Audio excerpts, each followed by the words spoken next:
Hello, and welcome to Hospice Insights, the Law and Beyond, where we connect you to what matters in the ever-changing world of hospice and palliative care. The UPIC report card. The OIG's evaluation of the UPICs provides insight into the future of hospice audits. This is a very stirring title, Bryan, and what we're going to be talking about here, which is, a fancy way of saying the OIG came out with a very recent report about UPIC activity and how is it effective and what kinds of things are they doing, and maybe a place to start, Bryan, because I feel like we get this question all the time. Aren't these contractors incentivized to deny claims, right? And so they're thinking about the RACs who there was sort of like a contingency. They get a percent of recovery, but most contractors don't, get that. However, there's reviews like this and what is it that UPICs are actually doing in terms of how robust is your program integrity activities? What money are you collecting? What kinds of enforcement are you taking? Things like that. So I think we always answer that question as, yeah, they're not paid on a contingency basis. However, it's part of a performance metric. So, and I think one caveat, Bryan, with this report is this is looking at 2019 data. So it feels like truly a lifetime ago. This is pre-COVID. But what jumped out at you in this report? Well, I agree. The intervention of COVID kind of changed a lot about this. And I suspect that a lot of what they observed back in 2019, it'd be a completely new set of observations now. But on the point you just referenced, there are some subtle indications in this report about that compensation component. And like you said, the suspicion of a lot of our clients is these are all contingent auditors. They're looking to get a cut, and therefore they're inflating denial rates and the value of those denials. And that's really not a direct relationship that exists for UPICs. But the report is clear that rather than looking at for each audit, is there a contingent fee, or are they judged based upon that audit, and do they get a cut of that, which is not the case. CMS does look for a return on their investment with each of these UPICs. And so it's more of a broader based analysis. So if you go through this report, which will kind of attach to, what do we call them? The comments, the liner notes, Meg? Oh, the episode notes? Yeah. The episode notes, yes. I know you're still a novice, but I'll... Yeah, the liner notes from albums and stuff. So this will be in the episode notes. We'll attach the report, but you can see how they make an effort to say that they're not compensated in a way that influences how they conduct these audits on the one hand. But on the other hand, they do say, but we do expect a return on our investment with these providers. Yeah. And I think that's kind of the tension that exists. It's just not as direct as the contingent arrangement that a lot of our hospice clients think exists. A thing that jumped out at me in this report was, I think, the death knell that people are most fearful of is payment suspension. And just surprised by the number of payment suspensions that were instituted, and they break it out by region. And I mean, this is still, and this report talks about all UPIC activity, right? This isn't just hospice. So, we're sort of a drop in the bucket. But I think it is a real enforcement remedy. And I was just surprised the number of times. I know you have it at your fingertips, Bryan. And this is 2019 data. And my guess is this might shift if they, do the same analysis, into the future. But what was the data on them? Yeah, so in 2019, there were about 400 payment suspensions issued across the country by these UPICs. And those payment suspensions can be devastating. In our view, it's a rather low bar that allows that a UPIC must overcome to institute a payment suspension. And then the payment suspensions can last for many, many months. And so you're talking about your Medicare revenue being cut off in whole or in part for months at a time. I think there's a 6-month increment that can be extended to another 6-month increment. Just imagine no longer getting Medicare revenue for that amount of time.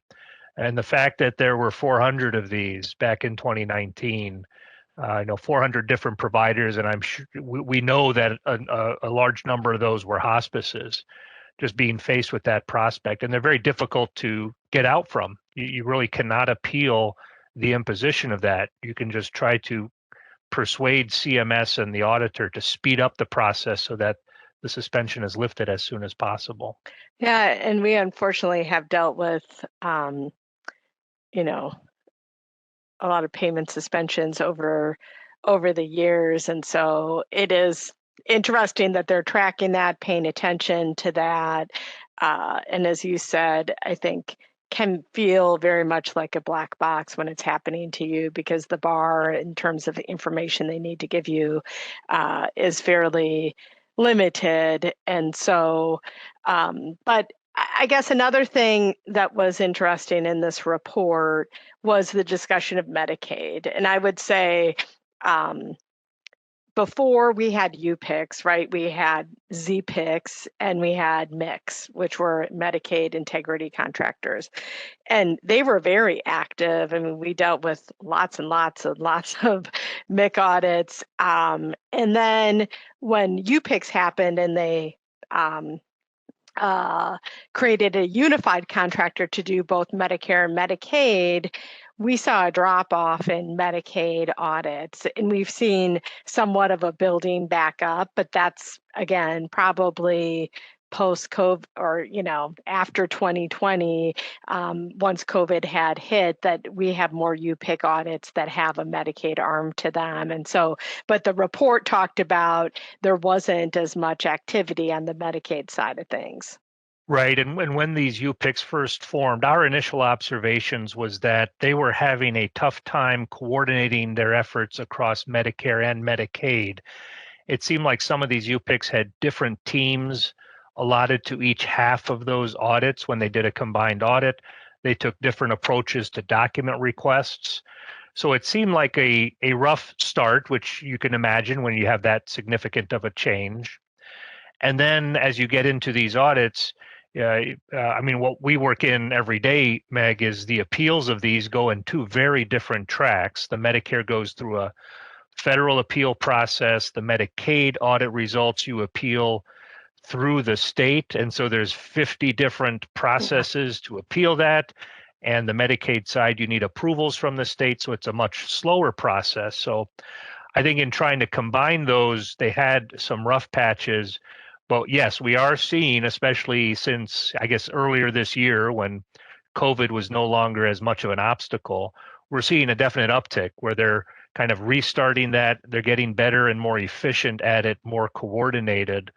So I think the data from 2019 that shows this huge disparity where they had significantly more in recoveries or overpayment findings for Medicare, even though Medicaid spending overall greatly exceeds Medicare spending.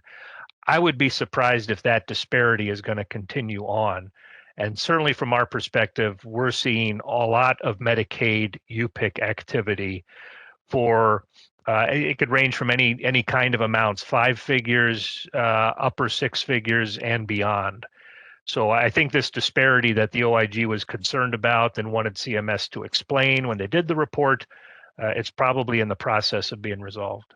Yeah, well, and it's interesting. Hospice is somewhat of an anomaly in the sense that we are so heavily Medicare. So when we were talking about payment suspension, right, can be the death knell because 95+% of our revenue comes from Medicare. On the other hand, Medicaid, right, these Medicaid audits that we're talking about being on the rise, that's a real small sliver and I think that my concern with Medicaid audits is they're more complicated, and especially when we talk about how hospice works and Medicaid revenues, because sometimes people get confused about Medicaid dollars we get for room and board, which is not a hospice service, nursing home room and board services, but somehow they try to audit those patients where Medicare paid for their hospice services, but they want to audit them because we got room and board services. And we're not going to go into all the details about why that's incorrect and whatnot. But I think with the rise that we're seeing and probably sense of pressure to do more on the Medicaid side, I think, and we just had a team meeting the other day about dusting off. Remember all these complications with Medicaid audits, and we really need to stay on top of our game. And because I would say a lot of these contractors don't understand how Medicaid works in hospice. And so, we could do a whole podcast on Medicaid audits because they're complicated. Well, right. And there really are three UPICs that hospices are dealing with. The report you'll see breaks it into 5 territories, but we're really talking about Clarent in the West and Southwest, Safeguard in the Northeast and Southeast, and then Coven Bridge in the Midwest. So they cover many states, each one of them. And we are finding with this kind of recent uptick with Medicaid that I think it's difficult or complicated for them to understand that the rules in Florida may be different from they are in South Carolina with regard to the Medicaid practices. And then kind of the more general complications, like you had mentioned, Meg, dually eligible patients, or what is Medicaid services versus Medicare hospice services, and how do you separate those out appropriately? So another layer of complication. And so I think, as with any OIG report, and maybe this is sort of the wrap-up comment here, is right, it's for everyone's eyes to see that there are disparities between how active certain UPICs are.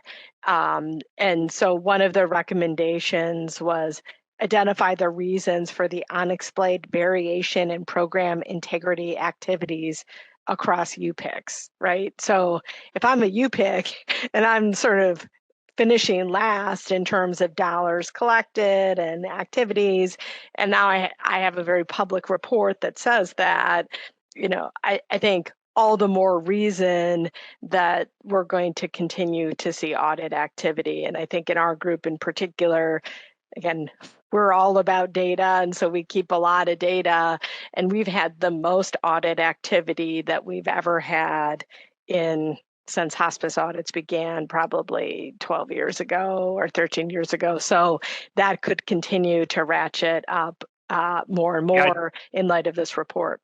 Yeah, I don't see the most active UPICs throttling back and slowing down to allow the other ones to catch up. Everybody's going to kind of, I suspect they do compete, and their contracts come up periodically. They are competing for their territories, and they want to show they got a good return on investment, which means being active in all these areas. So their competition is not to the benefit of providers, but I think it's happening and it's going to continue to happen. Interesting report. I think not a whole lot of surprises, except, my heart jumped a bit when I saw the number of payment suspensions, and because, obviously we work on those, but it is pretty eye-popping the number of times that's used, because for someone like, hospice, as we said, uniquely situated, that can be really impactful. But in the whole scheme of things, the likelihood that that's going to happen to you as a provider is still pretty small, but obviously it's something that they are tracking, and in addition to total dollars collected. So thanks for the insights, Bryan. Always fun to talk to you. Yeah, thanks, Meg. Well, that's it for today's episode of Hospice Insights, The Law and Beyond. Thank you for joining the conversation.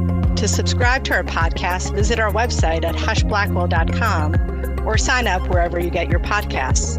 Until next time, may the wind be at your back.